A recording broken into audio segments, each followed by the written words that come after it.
मैंने तय किया कि पहले मिशन हॉल जाकर देखा जाए, शायद कोई अच्छा मौका मिल जाए। मिशन हॉल के भीतर एक के बाद एक खूनी बाउंटेज टंगी हुई थी, कहीं असैसिनेशन मिशन, कहीं सेक्ट वॉर, कहीं ट्रेजर हंट। तभी एक लाल रंग का मिशन स्क्रोल मेरी नजर में आ गया और अगले ही पल मेरी आंखें चमक उठी। Netherworld sect spirit stone mine recovery mission. Mission details: Qiangwu kingdom में स्थित नेदरवर्ल्ड सेक्ट टेरिटरी और कैंगे किंगडम के लेहुओ हॉल टेरिटरी की सीमा पर एक नई स्पिरिट स्टोन माइन खोजी गई है। इस माइन का दैनिक उत्पादन 5000 मिडिल ग्रेड स्पिरिट स्टोन्स है, लेकिन लेहुओ हॉल ने उसे अकेले कब्जे में ले लिया। यह अन्याय है, यह अस्वीकार्य है। तुरंत जाकर माइन वापस हासिल करो। रिवॉर्ड: माइन प्रोडक्शन का पूरा 10%। नीचे एक विशेष नोट भी लिखा था। एनिमी साइड पर 2 spirit realm 4th layer cultivators तैनात हैं। मैं कुछ सेकंड तक स्क्रोल को घूरता रहा, फिर मेरी आंखें अचानक चमक उठी। ये कोई मिशन नहीं था, ये तो साफ साफ सेक्ट द्वारा जारी किया गया लीगल रॉबरी लाइसेंस था, वैध लूटपाट की अनुमति। मैंने बिना एक पल घंवाए सीधे मिशन स्वीकार कर लिया। कैट डैन मेरी बाहों में दुबका हुआ कांप रहा था। मास्टर, आपने तो कहा था कि हमें स्टेबल रहना है, ये तो सीधे टाइगर्स माउथ में घुसना हुआ। मैंने गंभीर चेहरा बनाकर उसके सिर पर थपकी दी। चिंता मत करो, पीछे पूरा सेक्ट खड़ा हो तो उसे रॉबरी नहीं कहते, उसे कहते हैं कानूनी रूप से सेक्ट एसेट वापस लेना। नेचर बदल गई, समझे? वॉर चैरियट गरज उठी, आसमान चीरती हुई आगे बढ़ी। हालांकि डीमन किंग वॉर चैरियट बुरी तरह क्षतिग्रस्त थी और लड़ नहीं सकती थी, लेकिन उसकी उड़ान गति अब भी लाइट स्ट्रीम के बराबर थी। सिर्फ 3 घंटे में वह हजारों मील पार करके कंगवू किंगडम की सीमा पर पहुंच गई। लेकिन वहां पहुंचकर मैं कुछ देर चुप खड़ा रहा, फिर माथा पकड़ लिया। इसे बॉर्डर एरिया कहते हो? ये तो सीधे सामने वाले के गले तक घुस चुका है। बगल में खड़ा आउटर सेक्ट डिसिप्लिन शर्मिंदा होकर सिर खुजलाने लगा। सीनियर ब्रदर, उन्होंने खुद ही कैपिटल सिटी हमारी माइन वेन के बिल्कुल पास बना ली, तो बॉर्डर एरिया तो बनना ही था। मैं कुछ पल चुप रहा, फिर जोर से हंस पड़ा। कमाल है, सच में मैजिक सेक्ट के डिसिप्ल हो। ये लॉजिक पूरी तरह डेविल स्टाइल है। मैंने नीचे माइन वेन की ओर देखा और मुस्कुरा उठा। अगर ऐसा है तो आज नेदरवर्ल्ड सेक्ट अमीर बनेगा। लूट लो। ब्लैक विंड रिज के उत्तर में कांगे किंगडम की राजधानी साफ दिखाई दे रही थी। नई माइन वेन के ऊपर लिहुओ सेक्ट का लाल झंडा हवा में लहरा रहा। मैं आसमान से नीचे झांकते हुए गहरी सांस ली। अगले ही पल स्टोन सी डिवाइन आर्ट फट पड़ी। 10,000 हॉर्स पावर के बराबर स्पिरिट पावर एक साथ विस्फोट कर गई। मेरे निवान पैलेस से हेवनली डीमन प्राइमोर्डियल स्पिरिट आसमान में उठ खड़ा हुआ। 10 जांग ऊंचा शरीर क्षण भर में बढ़कर 30 जांग का हो गया। अनंत डेविल छी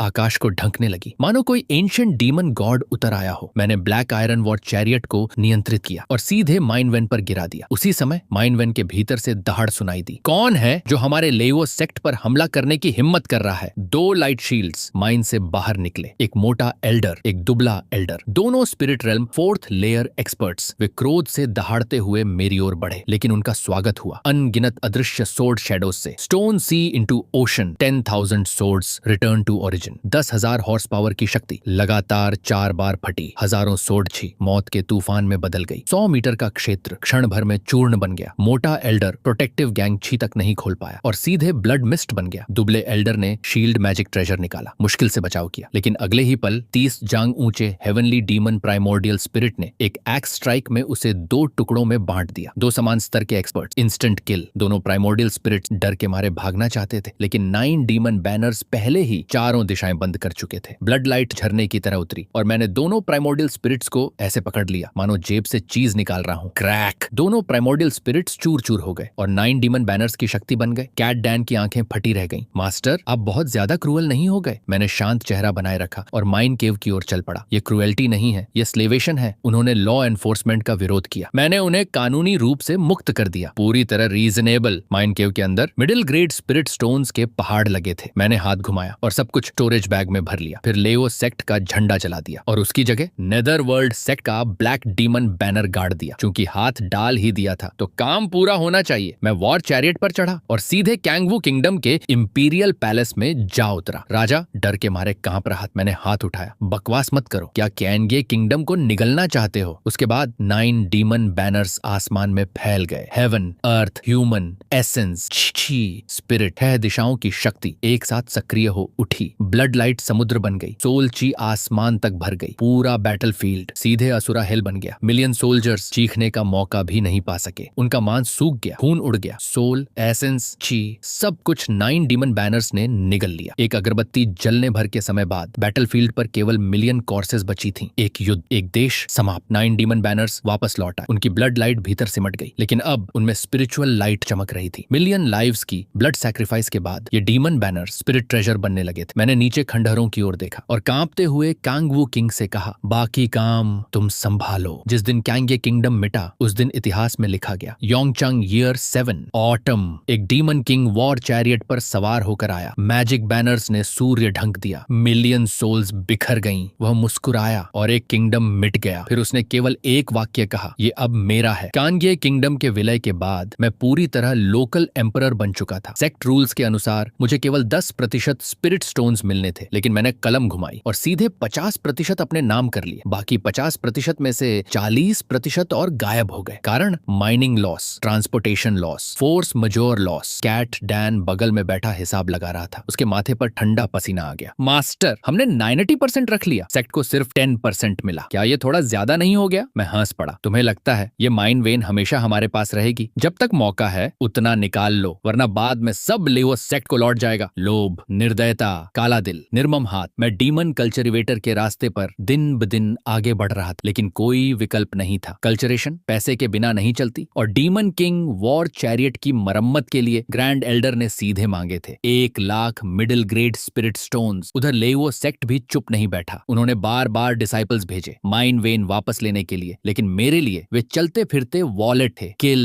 लूट, कॉर्प्स सर्च, पूरा पैकेज। सिर्फ 1 महीने में मेरे स्टोरेज बैग में पूरे 90,000 मिडिल ग्रेड स्पिरिट स्टोन्स जमा हो गए। लेकिन मुझे पता था अब असली बड़ी मछली आने वाली है। मैंने सेक्ट को एक खून से भरा हेल्प लेटर भेजा। एनिमी अत्यंत शक्तिशाली है। डिसाइपल अकेले माइन वेन की रक्षा कर रहा है। स्थिति संकटपूर्ण है, जीवन खतरे में है। तुरंत रीइंफोर्समेंट भेजी जाए। कैट डैन ने तिरछी नजर से देखा। मास्टर, मरने तो सिर्फ छोटी मछलियां आ रही थीं। मैं मुस्कुराया। इसे कहते हैं प्रिकॉशन। कुछ दिनों बाद दोनों पक्षों की रीइंफोर्समेंट्स लगभग 7 पहुंची। लेहुओ सेक्ट की ओर से 3 late divine stone realm experts आए। उधर नेदरवर्ल्ड सेक्ट की ओर से भी मेरा एक पुराना परिचित पहुंचा, सन वुया। लिहुओ सेक्ट का लीडर खंडहरों की ओर इशारा करके गरजा, तुमने हमारी माइन वेन छीनी, हमारे डिसिपल्स मारे। क्या 2 सेक्टर्स के बीच वॉर शुरू करना चाहते हो? मैं ब्लैक बैनर के नीचे खड़ा हुआ और पूरी गंभीरता से बोला, बकवास मत करो। तुमने खुद अपनी कैपिटल सिटी हमारी बॉर्डर के पास बनाई। मैंने सिर्फ सेल्फ डिफेंस किया। सामने वाला गुस्से से कांप उठा। तुम डीमन कल्टीवेटर होकर सेल्फ डिफेंस की बात कर रहे हो? तुम्हें रूल्स की कोई परवाह नहीं? मैं मुस्कुराया। मेरे शब्द ही रूल हैं। अगले ही पल 3 दिन और 3 रातों की भयंकर वॉर शुरू हो गई। मेरे हाथ में 2 perfect realm great divine powers थी। मैं पूरी ताकत से लड़ता दिख रहा था, लेकिन असल में प्राइमोर्डियल स्पिरिट और मैजिक ट्रेजर्स छिपाकर रखे हुए थे। ऊपर से युद्ध, अंदर से फिशिंग। जब जीत हार तय नहीं हुई तो दोनों पक्षों ने पागलों की तरह रीइंफोर्समेंट बुलानी शुरू कर दी। 3 दिनों के भीतर नेदरवर्ल्ड सेक्ट के 18 ट्रू डिसाइपल्स उतर आए और उनका लीडर था true disciple rank 3 spirit realm 5th layer का भयानक एक्सपर्ट। और सबसे डरावनी बात, उसने अपना नेटल टैलिस्मैन भी कंडेंस कर लिया था। उसका नाम था लूचेन। उधर लीहुओ हॉल भी पीछे नहीं रहा। उन्होंने अपना ट्रू जीनियस भेजा, लीचा। दोनों की पहली मुलाकात सीधे युद्ध में बदल गई। जैसे ही वे आमने सामने आए, ट्रू मार्शल बैटल फूट पड़ी। लूचेन ने हाथ उठाया। अगले ही पल उसका नेटल पर्पल टैलिस्मैन आसमान में उभर आया। पूरा टैलिस्मैन घने एंशिएंट रून्स से भरा हुआ। ध्यान से देखने पर पता चला उस पर पूरे 25 डिवाइन पावर्स अंकित थीं। उसकी शक्ति आकाश तक कांपाने लगी। लेकिन लीचा भी कोई साधारण व्यक्ति नहीं था। उसने भी अपना नेटल पर्पल टैलिस्मैन निकाल लिया। बैंगनी प्रकाश पूरा आसमान भरने लगा। दोनों जीनियस सूरज और चांद की तरह चमक रहे थे। मैं नीचे खड़ा मुंह खोले देख रहा था। लगभग लार टपकने वाली हालत थी। आखिर ऐसे ट्रू जीनियसेस की कॉम्बैट पावर साधारण कल्चरेटर्स से बिल्कुल अलग होती है। युद्ध लगातार और भयानक होता गया। कुछ दिनों बाद white bone Elder, bone ceiling ancestor और कई स्पिरिट प्लेटफॉर्म रियलम के ग्रेट कल्चरेटर्स खुद बैटलफील्ड में उतर आए। उनके हर इशारे पर पहाड़ टूट रहे थे, धरती फट रही थी, आसमान कांप रहा था। पूरा युद्ध धीरे धीरे एक्सटर्मिनेशन वॉर की ओर बढ़ने लगा। ऐसा लग रहा था कि दोनों सेक्ट्स अब एक दूसरे को पूरी तरह मिटा देंगे। लेकिन तभी आकाश फट गया। वॉइड के भीतर से 2 भयानक गोल्डन लाइट्स उतरी। दोनों सेक्ट्स के गोल्डन कोर मास्टर्स खुद प्रकट हो गए। उनकी मौजूदगी भर से पूरी बैटलफील्ड शांत हो गई। अगले ही पल दोनों गोल्डन कोर जायंट्स ने एक दूसरे पर पाम स्ट्राइक मारी। धड़ाम! आकाश कांप उठा, धरती हिल गई, मानो पूरा संसार थर्रा गया हो। लेकिन स्ट्राइक के बाद दोनों शांत भाव से नीचे उतर आए और आमने सामने बैठ गए। फिर शुरू हुई नेगोशिएशन। लंबी बातचीत के बाद आखिरकार परिणाम निकल आया। नेदरवर्ल्ड सेक्ट आधी माइन वेन वापस करेगा। दोनों पक्ष टेरिटरी को बांट लेंगे और यहीं पर युद्ध समाप्त होगा। ऊपर से देखने पर ऐसा लग रहा था कि नेटरवर्ल्ड सेक्ट पीछे हट गया, लेकिन असलियत बिल्कुल अलग थी। ये तो पूरी तरह empty hand white wolf strategy थी। बिना कुछ गनवाए आधी माइन वेन हाथ लग गई, ऊपर से एक बड़ा टेरिटरी एरिया भी। कुल मिलाकर नेदरवर्ल्ड सेक्ट ने भरपूर फायदा उठाया और जहां तक मेरी बात है, मैं तो सबसे बड़ा विनर निकला। पूरे 90,000 मिडिल ग्रेड स्पिरिट स्टोन्स सुरक्षित रूप से मेरी जेब में पहुंच चुके थे। कैट डैन धीरे से मेरे पास पास आया और फुसफुसाया, मास्टर अब हम कब निकलेंगे? मैं ठंडी हंसी हंसा, निकलेंगे? कौन निकल रहा है? इसे भागना नहीं कहते, इसे कहते हैं स्ट्रैटेजिक रिट्रीट। मैंने दूर माइन वैन की ओर देखा और होठों पर मुस्कान उभर आई। जब पानी से पूरा फायदा उठा लिया हो तो वहीं रुककर क्या करना? सिर्फ मूर्ख ही नए मैनेजर के लिए बलि का बकरा बनते हैं। जहां प्रॉफिट खत्म वहीं से मेरा एग्जिट शुरू। युद्ध खत्म होने के बाद लेहुओ हॉल को जितना सोचते उतना ही कुछ गड़बड़ लगने लगा। उन्होंने पूरी जांच शुरू कर दी। हेवनली डीमन एंशिएंट बैटलफील्ड में यांग यियुन की मौत से लेकर माइन वेन वॉर तक सभी सुराग एक ही व्यक्ति की ओर इशारा कर रहे थे, जाओलिंग्युन चेनमो। ये नाम सीधे उनकी किल लिस्ट के सबसे ऊपर पहुंच गया। लेकिन उस समय तक मैं अपना सारा सामान समेटकर नेदरवर्ल्ड सेक्ट के आर्टिफैक्ट रिफाइनिंग हॉल लौट चुका था। आर्टिफैक्ट रिफाइनिंग ग्रैंड एल्डर मेरी डीमन किंग वॉर चैरियट के चारों ओर 3 दिन तक घूमता रहा। आखिर उसने गंभीर स्वर में कहा, व्हीकल स्पिरिट नष्ट हो चुका है, इसे दोबारा बनाना होगा। किसी जीवित सोल को चैरियट में सील करके धीरे धीरे उसके साथ फ्यूजन करना होगा, तभी नया व्हीकल स्पिरिट जन्म लेगा। लेकिन जरा सी गलती हुई तो चैरियट भी नष्ट और स्पिरिट भी नष्ट। फिर उसने एक सूची मेरी ओर बढ़ाई। मैंने देखा और माथा पकड़ लिया। कुल लागत 1 लाख स्पिरिट स्टोन। लेकिन अब मैं गरीब नहीं था। मैंने बिना झिझक डार्क गोल्ड, मिस्टिक आयरन और कई डिवाइन मटेरियल्स जुटा लिए। तभी ग्रैंड एल्डर ने फिर कहा, तुम्हारी ग्रेट 3 टैलेंट्स डीमन बैनर पहले से स्पिरिचुअलिटी प्राप्त कर चुकी है। अगर इसे फ्यूजन मटेरियल बनाकर चैरियट में मिला दिया जाए तो सक्सेस रेट 2 गुना हो जाएगा, लेकिन मैजिक ट्रेजर पूरी तरह नष्ट हो जाएगी। मैं कुछ क्षण चुप रहा, फिर दांत भींच कर बोला, रिफाइन करो। उसके बाद मेरे जीवन के सबसे खतरनाक 20 साल शुरू हुए। मैं एबिस में उतरा, मिस्टिक गोल्ड खोदा, 10,000 गोस्ट केव में घुसा, वर्ल्ड सोल स्टोन्स छीनी, अनगिनत बार मौत के दरवाजे तक पहुंचा। आखिरकार 49 दिनों की भयानक रिफाइनिंग फायर के बाद एक नई वॉर चैरियट जन्मी, पूरी तरह काली, डेविल रून्स से ढकी हुई। जैसे ही वह फर्नेस से बाहर निकली, पूरे रिफाइनिंग हॉल पर एक दम घोंटू दबाव छा गया। उसकी ऑरा देखकर ही समझ आ रहा था यह कम से कम टॉप ग्रेड स्पिरिट ट्रेजर थी और शायद उसमें इनेट ट्रेजर बनने की संभावना भी बची हुई थी। ग्रैंड एल्डर ने संतोष से सिर हिलाया, मटेरियल्स पूरे हो गए, वॉर चैरियट भी तैयार है। अब केवल एक शक्तिशाली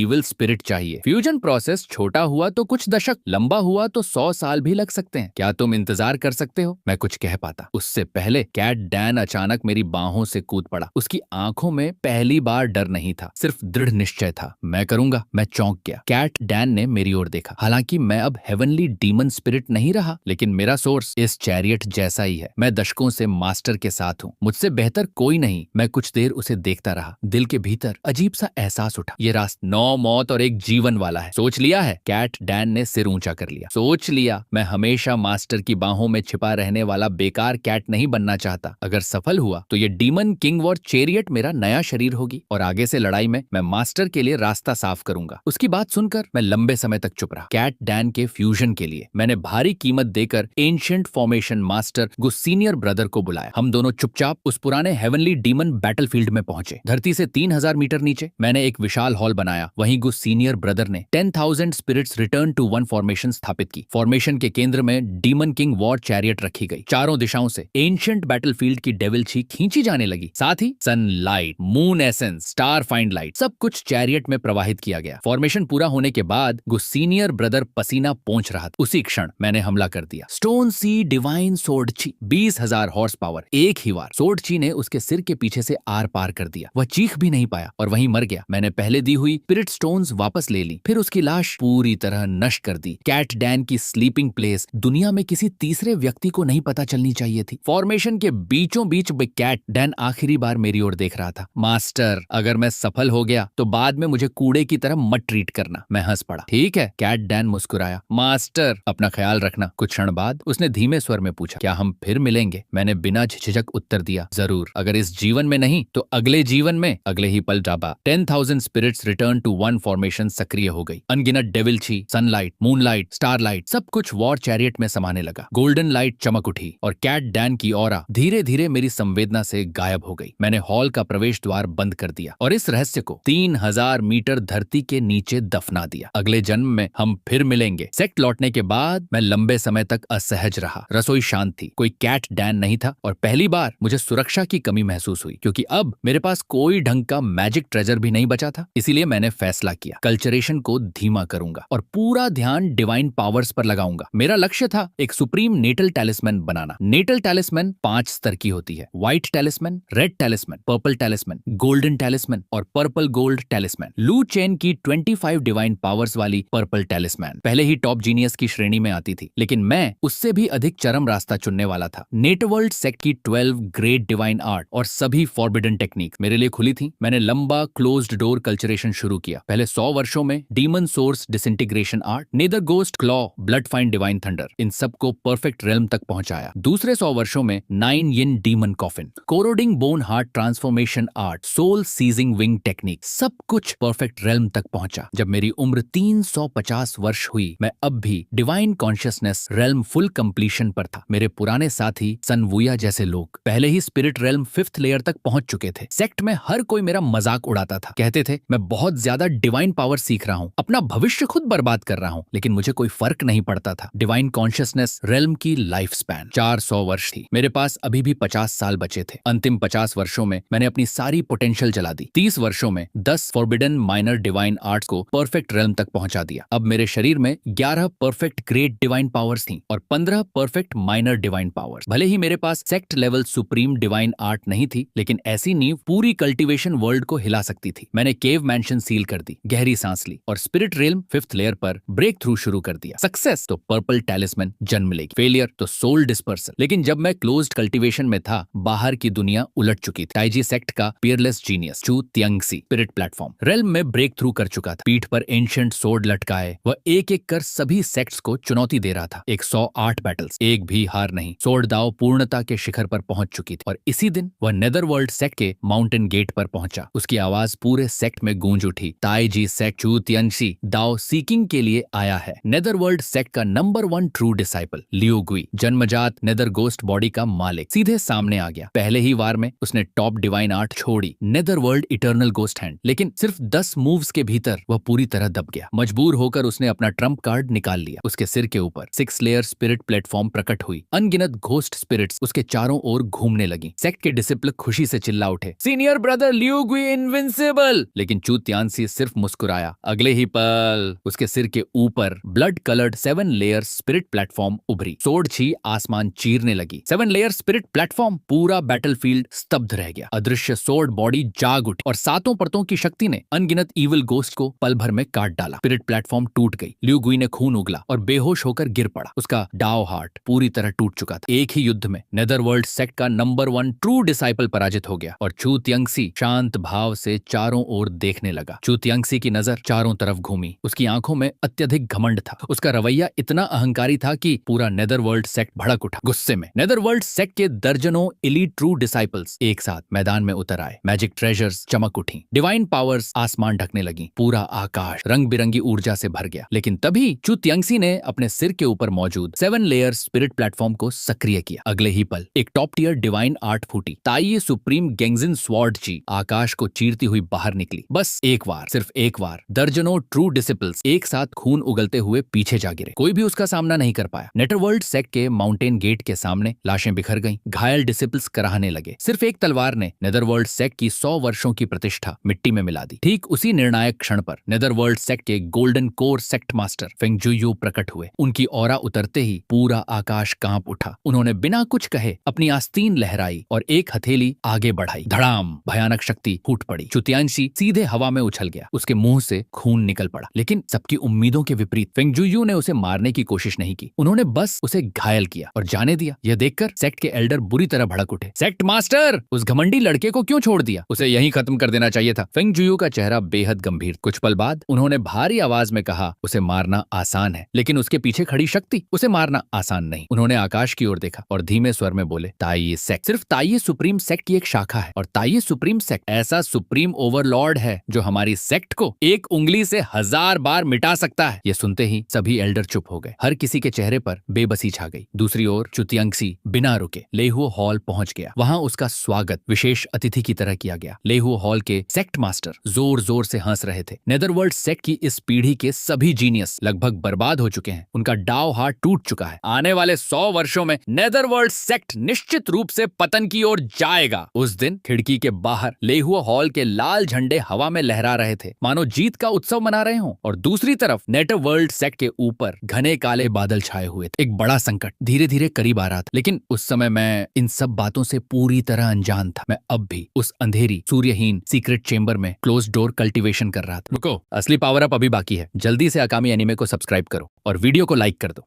अब मेरा क्लोज डोर कल्चरेशन अंतिम चरण में पहुंच चुका था। मैं मृत शांति से भरे कल्चरेशन रूम में पद्मासन लगाकर बैठा था। मेरे निवान पैलेस के भीतर एक रंगीन तालिस्मैन एम्ब्रियो हवा में तैर रहा था। वह डगमगा रहा था, मानो किस्मत की कलम का इंतजार करती एक कोरी सफेद चादर हो। यही था मेरा सब कुछ। मैंने अपनी सारी डिवाइन सेंस, अपनी सारी मैजिक पावर, अपने शरीर की सारी वाइटल एसेंस, यहाँ तक कि अपनी आत्मा और अपनी इच्छा शक्ति तक, सब कुछ उस टैलिस्मैन एम्ब्रियो में भर दिया। अचानक टैलिस्मैन एम्ब्रियो चमक उठा। उसकी चमक शांत थी, संयमित थी। वह बिल्कुल निर्दोष डिवाइन जेड जैसा लग रहा था। फिर मैंने अपने प्राइमोडियल स्पिरिट को स्याही बनाया, डिवाइन सेंस को कलम बनाया और एक एक रेखा उकेरनी शुरू की। हर स्ट्रोक डॉ और लॉ का संगम था। मैं अपनी डिवाइन पावर्स को टैलिस्मैन पर अंकित करने लगा। पहले स्मॉल डिवाइन पावर्स, फिर ग्रेट डिवाइन पावर्स। हर बार जब एक डिवाइन पावर सफलतापूर्वक अंकित होती, मेरी ऑरा बाढ़ की तरह उफन उठती। और उसी समय नेटरवर्ल्ड सेक्ट के माउंटेन गेट पर अचानक हालात बदल गए। आसमान में लीहो हॉल सेक्ट मास्टर खड़ा था। उसके बगल में लाल डाव रॉब पहने एक युवा खड़ा था। उसकी आंखों में अहंकार साफ झलक रहा था। उसने सिर उठाया और ऊंची आवाज में कहा, सुना है नेटरवर्ल्ड सेक्ट के ट्रू डिसिपल्स बहुत प्रतिभाशाली हैं। मैं लेयन आज दाव पर चर्चा करने आया हूँ। कृपया मार्गदर्शन देने में कंजूसी मत कीजिए। उसकी आवाज गरजते हुए बादलों जैसी थी। साथ ही डिवाइन पावर रेल्म की दबावपूर्ण ऑरा पूरे नेदरवर्ल्ड सेक्ट में फैल गई। लेकिन पिछली बार चूतियंशी के आने जैसा माहौल नहीं था। इस बार पूरा सेक्ट खामोश था, भयानक खामोशी। कोई ट्रू डिसाइपल बाहर नहीं आया, कोई जवाब नहीं दिया। वे कायर नहीं थे, बल्कि सच्चाई समझ चुके थे। अभी कुछ समय पहले ही चूतियंशी ने स्पिरिट प्लेटफॉर्म रेल्म के प्रतिभाशाली शिष्यों को कुचल दिया और अब लेयन तुरंत उसके पीछे आ गया था। उसका निशाना था डिवाइन पावर रेल्म। यह साफ था कि यह सब पहले से सोची समझी साजिश थी। एक जहरीली चेन अटैक। ल्यूगी, लूचेन और बाकी जीनियस डिसाइपल्स अभी स्पिरिट प्लेटफॉर्म रेल्म में प्रवेश कर चुके थे। वे अपनी कल्टीवेशन स्थिर कर रहे थे, बाहर आने की स्थिति में नहीं थे। जहां तक डिवाइन पावर रेल्म के सीनियर ब्रदर्स की बात थी, कुछ लोग मौजूद थे, लेकिन उनमें से किसी के पास भी टॉप ग्रेड पर्पल टैलिस्मैन नहीं था। जबकि लेयन लेहुओ हॉल का डिवाइन पावर रेल्म में नंबर 1 जीनियस। नेदरवर्ल्ड सेक्ट के पीक मास्टर्स सभी के चेहरे बदसूरत हो गए। बहुत क्रूर चाल है। पहले स्पिरिट प्लेटफॉर्म रेल्म को तोड़ा गया, अब डिवाइन पावर रेल्म की रीढ़ तोड़ी जा रही है। वे चाहते हैं कि हमारी पूरी एक पीढ़ी बर्बाद हो जाए। सभी पीक मास्टर्स सच्चाई समझ रहे थे, लेकिन कुछ कर नहीं सकते थे, क्योंकि सामने वाले ने उसी रेल्म का डिसाइपल भेजा था। अगर एल्डर लड़ते तो वह बुलिंग कहलाता, लेकिन अगर डिसाइपल लड़ते तो पर्पल टैलिस्मैन वाले लेयन के सामने लगभग निश्चित हार थी। और कल्टीवेटर के लिए एक ही रेल्म में अपमानजनक हार दाव हार्ट पर गहरा घाव छोड़ जाती है। लेकिन अगर कोई लड़ने ही न जाए तो कायरता का हार्ट डीमन पूरी जिंदगी पीछा नहीं छोड़ता। लेयान ने देखा कि कोई सामने नहीं आ रहा। उसके चेहरे की हंसी और चौड़ी हो गई। वो माउंटेन गेट के सामने टहलते हुए बोला, क्या नेदरवर्ल्ड सेक्ट में कोई बचा ही नहीं? तुम्हारे तथाकथित ट्रू डिसाइपल्स में तलवार उठाने की हिम्मत भी नहीं है। ऐसे डाव हार्ट के साथ तुम लोग कल्टीवेशन क्या करोगे? घर जाओ और खेती करो। उसकी हर बात चाकू की तरह नेदरवर्ल्ड सेक्ट के शिष्यों के दिल में चुभ रही थी। आखिरकार चेन युएन खुद को रोक नहीं पाया। मैं लड़ूंगा,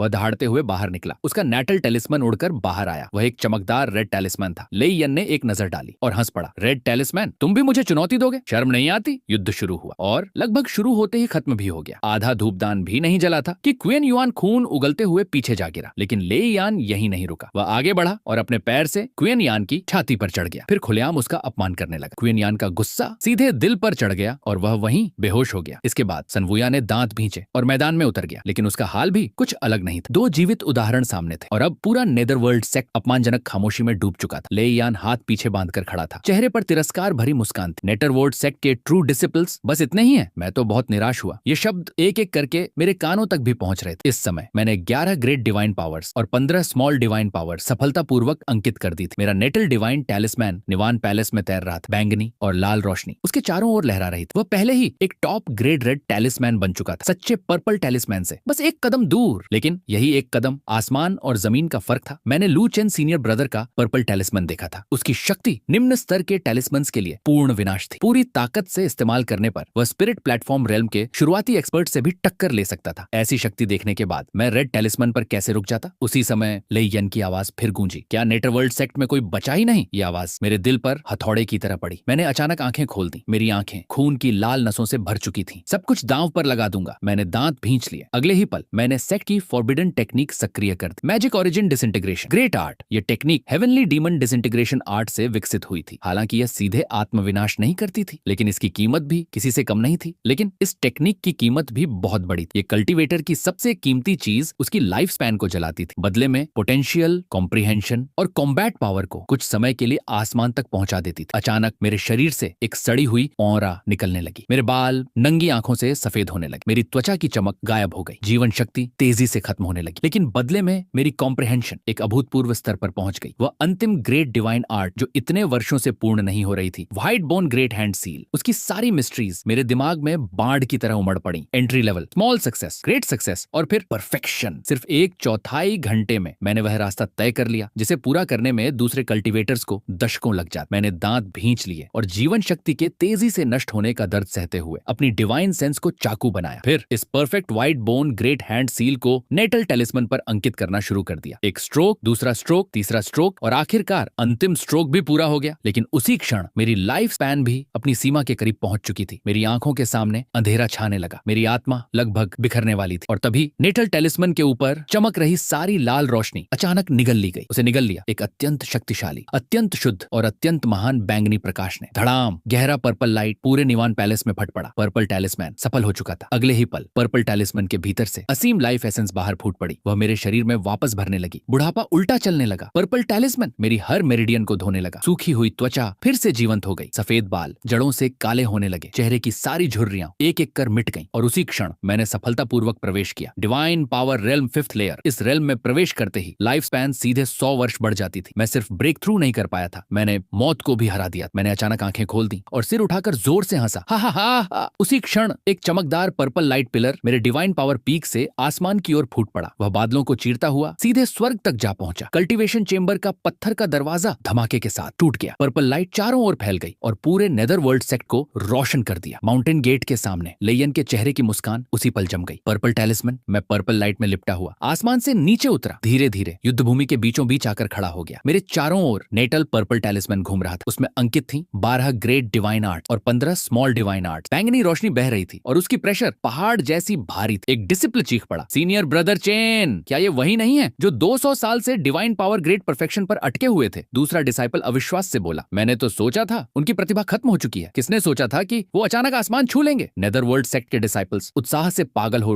उठे। लियू गुई के स्प्रिट प्लेटफॉर्म रियलम में प्रवेश करने के बाद आज नेदरवर्ल्ड सेक्ट को दूसरा पर्पल टैलिस्मैन जीनियस मिल चुका था। जो सेक्ट अभी तक खामोश था, वह अचानक जयकारों से गूंज उठा। पूरा पर्वत उत्साह से कांपने लगा। आसमान से सेक्ट मास्टर की आवाज गूंजी। उसकी आवाज में दबा न जा सकने वाला आनंद। अच्छा, बहुत अच्छा, तुमने बिल्कुल सही समय पर ब्रेक थ्रू किया। नीचे से एक डिसाइपल चिल्लाया, सीनियर ब्रदर चेन, उसे पीट डालिए, हमारे डीमनिक पाथ की प्रतिष्ठा वापस लाइए। मैंने कोई जवाब नहीं दिया क्योंकि मेरे एक्शंस ही मेरा जवाब थे। मैंने बस अपनी उंगली आगे उठाई। अगले ही पल नेटल पर्पल टैलिस्मैन बैंगनी बिजली की तरह बाहर निकला। हवा फट गई, आकाश कांप उठा और वह सीधे लेईयान की ओर जा टकराया। लेईयान का चेहरा तुरंत गंभीर हो गया। उसने भी अपना पर्पल टैलिस्मैन बाहर निकाल लिया और सामने से टक्कर दी। धड़ाम, 2 पर्पल टैलिस्मैन्स आकाश के बीचों बीच टकराए। स्पिरिचुअल लाइट फट पड़ी। शॉक वेव चारों दिशाओं में फैल गई और पूरा वॉइड जोर से कांप उठा। तुम अभी अभी ब्रेक थ्रू करके आए थे। रेल्म अभी पूरी तरह स्थिर भी नहीं हुआ था और फिर भी तुम मुझसे लड़ने की हिम्मत कर रहे हो? लेईयन ठंडी हंसी हंसा। मैं इस रेल्म में आए हुए लगभग 10 साल हो चुके हैं। मेरी फाउंडेशन चट्टान जैसी मजबूत है। तुम आखिर मुझसे लड़ोगे कैसे? मैं चुप रहा, लेकिन मेरे पीछे का वॉइड अचानक मरोड़ खाने लगा। अगले ही पल 100 मीटर ऊंची डेमन शैडो धरती से उठ खड़ी हुई। Great mighty heavenly demon king. उसके 3 सिर थे, 6 भुजाएं थीं और उसके पंख फैलते ही आधा आसमान ढक गया। मेरा पर्पल तालिस्मैन उसकी मुख्य भुजा की हथेली में तैर रहा था। डिमोनिक ऑनरा आसमान तक पहुंच रही थी। लेयन का चेहरा तुरंत बदल गया। तुम्हारा प्राइमोर्डियल स्पिरिट इतना शक्तिशाली कैसे हो सकता है? ब्रेक थ्रू के बाद मेरी डिवाइन सेंस 10 गुना बढ़ चुकी थी। मेरी सोल समुद्र जैसी विशाल हो गई थी। इस भयावह डिवाइन सेंस की शक्ति से perfect great mighty heavenly demon king का आकार 3 गुना से भी ज्यादा बढ़ गया। उसकी ताकत 10 गुना से भी अधिक हो चुकी थी। मैंने सिर्फ एक शब्द कहा, दबा दो। अगले ही पल great mighty heavenly demon king ने पर्पल टैलिस्मैन उठाया और पूरी शक्ति से नीचे दे मारा। धड़ाम, धरती कांप उठी, पहाड़ हिल गए। लेयन को पहली बार मौत की गंध महसूस हुई। वह जोर से दहाड़ा और तुरंत एक अपर ग्रेड स्पिरिट आर्मर निकाल लिया। साथ ही अपना पर्पल टैलिस्मैन सीने से चिपका लिया। उसने अपनी सारी डिफेंस सक्रिय कर दी। धड़ाम धड़ाम धड़ाम, great mighty heavenly demon king ने लगातार 3 वार किए। प्रोटेक्टिव बैरियर बुरी तरह कांप, लेकिन अब भी नहीं टूटी। मैंने भौहें सिकोड़ ली, तोड़ नहीं पा रहा, लेकिन आज की यह लड़ाई मुझे हर हाल में जीतनी थी। सिर्फ सेक्ट की इज्जत के लिए नहीं, बल्कि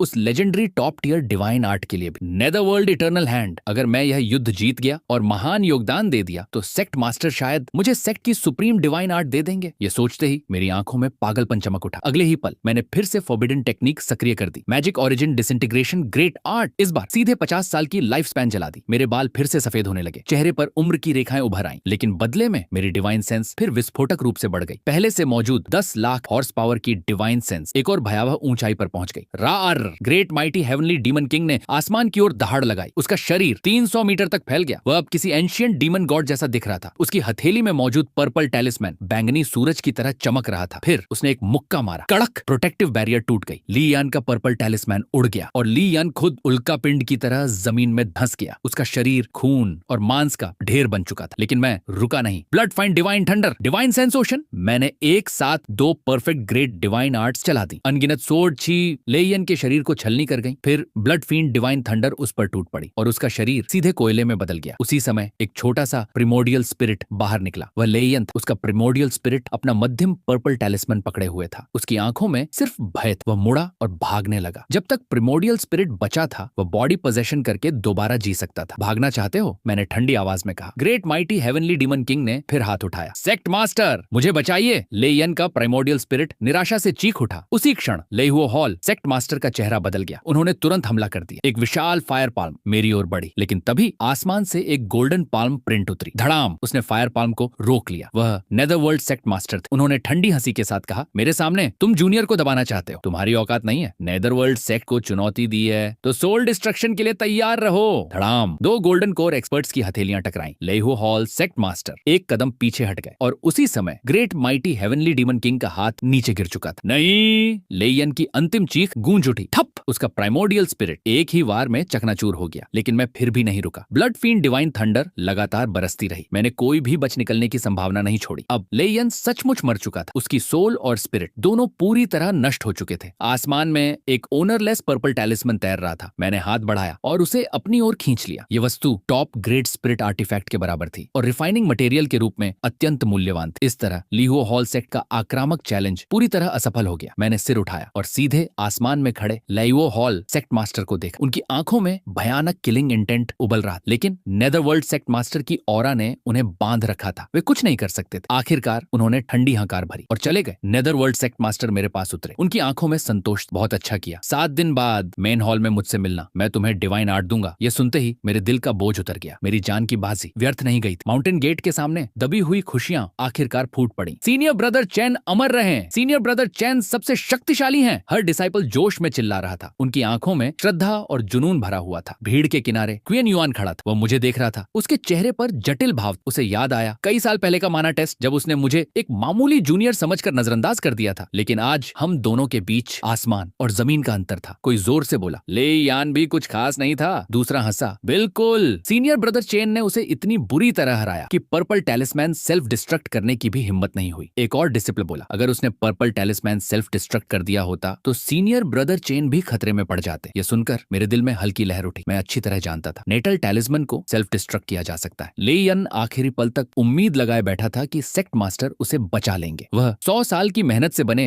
अपने डाव फ्रूट को खोना नहीं चाहता था। अगर वह सचमुच इतना निर्दयी होता और पर्पल टैलिस्मैन उड़ा देता तो मैं भले बच जाता, लेकिन निश्चित रूप से हाफ डेड हो जाता। लेकिन उसने ऐसा नहीं किया और अंत में मेरी जीत का कारण बन गया। 7 दिन बाद सेक्ट मास्टर हॉल में सेक्ट मास्टर ऊंचे आसन पर बैठे थे। उन्होंने मेरी ओर देखा। इस बार तुमने बहुत अच्छा काम किया है। मैंने सिर झुका लिया। यह डिसाइपल का कर्तव्य था। सेक्ट मास्टर ने हाथ उठाया। एक जेड स्लिप मेरी ओर उड़ती हुई आई। Netherworld eternal hand, top tier divine art. आज से ये तुम्हारी है। मैंने जेड स्लिप पकड़ ली। मेरा दिल तेजी से धड़कने लगा। आखिरकार ये सुप्रीम डिवाइन आर्ट मुझे मिल चुकी थी। फिर सेक्ट मास्टर ने एक जेड बॉटल निकाली। जाजी ग्रेट पिल, ये तुम्हारी लाइफ स्पैन 60 साल बढ़ा सकती है। तुमने अपनी उम्र जलाई है, तुम्हारी फाउंडेशन को नुकसान पहुंचा है। इसे ले लो। मैंने जेड बॉटल स्वीकार कर ली। मेरे मन को सुकून मिला। धन्यवाद सेक्ट मास्टर। सेक्ट मास्टर ने सिर हिलाया, फिर पर्पल टैलिस्मैन की ओर देखते हुए बोले, ले यान का पर्पल टैलिस्मैन तुम सीधे इस्तेमाल नहीं कर सकते, लेकिन इसे कोर मटेरियल बनाकर अपने मैजिक ट्रेजर में मिला सकते हो। इससे उसकी शक्ति कई गुना बढ़ जाएगी। मैजिक वेपन की ग्रेड भविष्य में बहुत बढ़ जाएगी। जब तुम आगे चलकर प्रिट प्लेटफॉर्म रियलम में प्रवेश करोगे और इसे खुद रिफाइन करोगे, तब इसका असर सबसे बेहतरीन होगा। डिसाइपल समझ गया? मैंने सम्मान से सिर झुका दिया। शेंशा पीक लौटने के बाद मैंने जियाजी ग्रेट पिल निगल ली। मेरे शरीर की लाइफ फोर्स काफी हद तक वापस लौट आई। सफेद पड़ चुके बाल भी धीरे धीरे धूसर रंग में बदल गए। इसके बाद मैंने जेड स्लिप में मौजूद नेदरवर्ल्ड इटर्नल हैंड का अध्ययन शुरू किया। उसका हर शब्द रत्न जैसा मूल्यवान था, हर वाक्य गहरे रहस्यों से भरा हुआ था। समय बहता गया और देखते ही देखते 50 साल गुजर गए। मेरी कल्टीवेशन स्थिर रूप से spirit communication 5th layer mid stage में पहुंच गई, लेकिन वह टॉप टियर डिवाइन आर्ट अब भी मुश्किल से एंट्री लेवल तक ही पहुंची थी। एक दिन मेरे केव मैंशन के बाहर कदमों की आहट सुनाई दी। जो आया था वह क्यन युआन था, लेकिन वह बूढ़ा हो चुका था। उसके सारे बाल सफेद हो चुके थे, पीठ झुक गई थी। वह किसी सूख चुके पुराने पेड़ जैसा दिख रहा था जो किसी भी समय गिर सकता था। लेयन से हारने के बाद उसका डाव हार्ट धूमिल हो गया था। तब से उसकी cultivation spirit communication 5th layer peak पर ही अटकी हुई थी। उसकी लाइफ स्पैन लगभग खत्म हो चुकी थी, लेकिन वह उस अंतिम बाधा को कभी पार नहीं कर पाया। सीनियर ब्रदर चेन, उसने मुस्कुराने की कोशिश की, लेकिन वह मुस्कान रोने से भी ज्यादा दर्दनाक लग रही थी। मैंने उसे अंदर बुलाया और उसके लिए चाय डाली। काफी देर बाद कियन युआन ने कप में झांकते हुए कहा, उस समय माना टेस्ट के दौरान मैंने तुम्हारा मजाक उड़ाया था। मुझे लगा था तुम्हारी टैलेंट साधारण है। वह कड़वाहट से हंसा, लेकिन अब समझ आया वास्तव में साधारण इंसान मैं खुद था। मैं चुप रहा। कुछ देर बाद उसने चाय का कप नीचे रख दिया, फिर धीरे धीरे खड़ा हुआ। मैं चलता हूँ, वह मुड़ा और केव मैंशन से बाहर निकल गया। उसकी लड़खड़ाती हुई पीठ धीरे धीरे बादलों और धुंध में गायब हो गई। अगले दिन एक खबर आई, चेन युएन मर चुका था। उसका रेड टैलिस्मैन टूट गया था। उसकी स्पिरिचुअल लाइट पूरी तरह बिखर चुकी थी। मैं पीक की चोटी पर खड़ा था और दूर चेन युएन के केव मैंशन की दिशा में देख रहा था। काफी देर तक मैं एक शब्द भी नहीं बोला। फिर मैंने अपनी हथेलियों की ओर देखा। मैं अब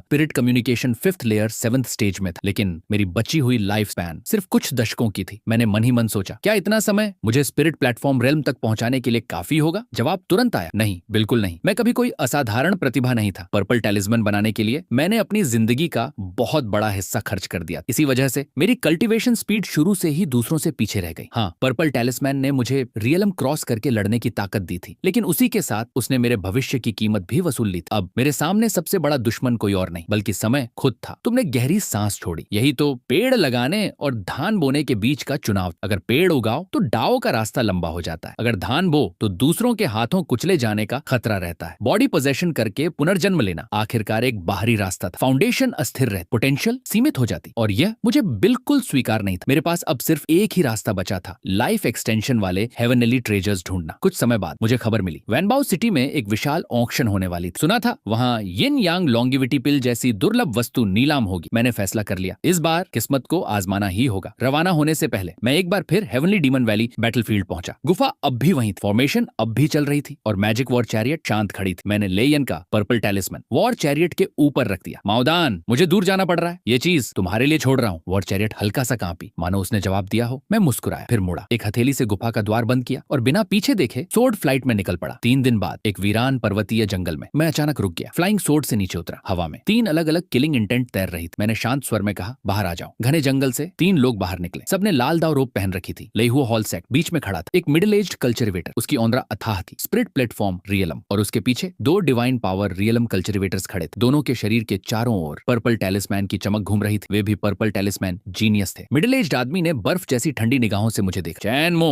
हम बहुत देर से तुम्हारा इंतजार कर रहे थे। मेरा दिल बैठ गया। ऑक्शन झूठ, लॉन्गिविटी पिल भी झूठ थी। ये सब मुझे यहाँ लाने के लिए रचा गया जाल था। मुझे मारने के लिए उन्होंने एक स्पिरिट प्लेटफॉर्म एक्सपर्ट भेजा था, साथ में 2 पर्पल टैलिस्मैन कल्टीवेटर्स भी। मैं हंस पड़ा। मेरी इतनी इज्जत? मिडिल एज्ड आदमी ठंडे स्वर में बोला, हमारे सेक्ट के 32 डिसाइपल मरे, 2 एल्डर्स मरे, एक ट्रू इनहेरिटर मरा, सब तुम्हारी वजह से। आज ये खून का हिसाब चुकाया जाएगा। फिर उसने पूछा, जब तुमने लोगों को मारा था क्या कभी सोचा था कि ऐसा दिन भी आएगा? क्या तुम्हें पछतावा है? मैंने शांत स्वर में उत्तर दिया, कल्टीवेटर आसमान से लड़ता है, धरती से लड़ता है और इंसानों से भी लड़ता है। जो कुछ मैं करता हूँ वह दाव के लिए करता हूँ। मेरे दाव के सामने न अच्छाई है न बुराई, सिर्फ आगे बढ़ना है। जब पछतावा ही नहीं तो पछताने की बात कहां से आई? मिडिल एज्ड आदमी हंसा। अच्छा, बिल्कुल नहीं सुधरोगे? उसने हाथ उठाया, मार डालो। अगले ही पल दोनों डिवाइन पावर कल्टीवेटर्स एक साथ टूट पड़े। 2 पर्पल लाइट 2 दिशाओं से मेरी ओर बढ़ी। मैंने अपना पर्पल टैलिस्मैन निकाला, लेकिन पीछे नहीं हटा, सीधे आगे बढ़ा और एक हथेली मारी। Nether world eternal hand. हालांकि ये डिवाइन आर्ट अभी एंट्री लेवल पर थी, लेकिन टॉप टियर डिवाइन आर्ट की शक्ति फिर भी भयानक थी। धड़ाम! घोस्ट्स चीखने लगे, डेमोनिक वेल्स गूंज उठी। एक विशाल व्हाइट बोन हैंड वॉइड से बाहर निकली और दोनों पर्पल टैलिस्मैन कल्टीवेटर्स को सीधे उड़ा दिया। मिडिल एज्ड आदमी का चेहरा बदल गया। नेदर वर्ल्ड इटर्नल हैंड, फंग जुयू ने यह टेक्निक तुम्हें दे दी। उसकी आंखों में किलिंग इंटेंट और बढ़ गई। अच्छा, बहुत अच्छा, अब तुम्हें मारने का एक और कारण मिल गया। इस बार उसने खुद कदम बढ़ाया। उसके सिर के ऊपर एक स्पिरिट प्लेटफॉर्म उभरी। पहली परत, दूसरी परत, तीसरी परत, चौथी चौथी परत 4 layer spirit platform. Spirit platform प्रकट होते ही उसकी शक्ति आसमान जैसी भारी हो गई। मेरे पर्पल तालिस्मैन की चमक तुरंत दब गई। यही था मेजर रियलम गैप। मैंने दांत भींच ली। स्पिरिट प्लेटफॉर्म के दबाव को झेलते हुए लगातार नेदरवर्ल्ड इटरनल हैंड चलाता रहा। मेरा लक्ष्य साफ था, स्पिरिट प्लेटफॉर्म एक्सपर्ट नहीं बल्कि वे दोनों डिवाइन पावर कल्टिवेटर्स। धड़ाम, एक बार बाएं वाला खून उगलने लगा। धड़ाम, दूसरा बार दाएं वाले का टैलिस्मैन टूटने लगा। बदतमीज, मिडिल एज्ड आदमी गुस्से से गरज। उसकी स्पिरिट प्लेटफॉर्म सीधे मेरे ऊपर आ गिरी। कड़क कड़क कड़क। मेरा पर्पल तालिस्मैन टूटने की कगार पर पहुंच गया। मैं समझ गया अब मैं नहीं बच सकता, लेकिन मेरी आंखों में डर नहीं था, सिर्फ पागलपन था। मैंने उन दोनों घायल कल्टिवेटर्स को देखा, फिर स्पिरिट प्लेटफॉर्म एक्सपर्ट को देखा और मुस्कुरा दिया। मेरी जान चाहिए तो ले लो। मैंने अपना पर्पल टैलिस्मैन वापस बुला लिया। मिडिल एज्ड आदमी को लगा मैं हार मान चुका हूं। उसने स्पिरिट प्लेटफॉर्म की पूरी शक्ति छोड़ दी। उसी क्षण मैंने अचानक आंखें खोल दी। पर्पल टैलिस्मैन बिजली बनकर निकला, लेकिन स्पिरिट प्लेटफॉर्म एक्सपर्ट की तरफ नहीं, सीधे उन दो घायल डिवाइन पावर कल्टिवेटर्स की ओर। पर्पल टैलिस्मैन उनके सिरों के ऊपर रुक गया और उसकी चमक अचानक चरम पर पहुंच गई। मिडिल एज्ड आदमी का चेहरा सफेद पड़ गया। वह चीखा, नहीं, वह टैलिस्मैन सेल्फ डिस्ट्रक्ट कर रहा है, पीछे हटो। लेकिन बहुत देर हो चुकी थी। 27 डिवाइन आर्ट्स से बना पर्पल टैलिस्मैन इस क्षण सबसे खूबसूरत मौत की आतिशबाजी बन गया। धड़ाम! सफेद रोशनी ने पूरी दुनिया निगल ली। वे दोनों कल्टिवेटर्स चीख तक नहीं पाए और सीधे राख बन गए। मिडिल एज्ड आदमी भी उड़ गया। उसकी स्पिरिट प्लेटफॉर्म सामने थी, लेकिन फिर भी उसकी रोशनी बुझ गई। उस पर कई बड़ी दरारें पड़ गईं। उसने खून की उल्टी की। उसकी फाउंडेशन हमेशा के लिए क्षतिग्रस्त हो चुकी थी। अब वह जीवन भर एक कदम भी आगे नहीं बढ़ पाएगा। जब रोशनी खत्म हुई तो वहां एक अथाह गड्ढा बचा था। मैं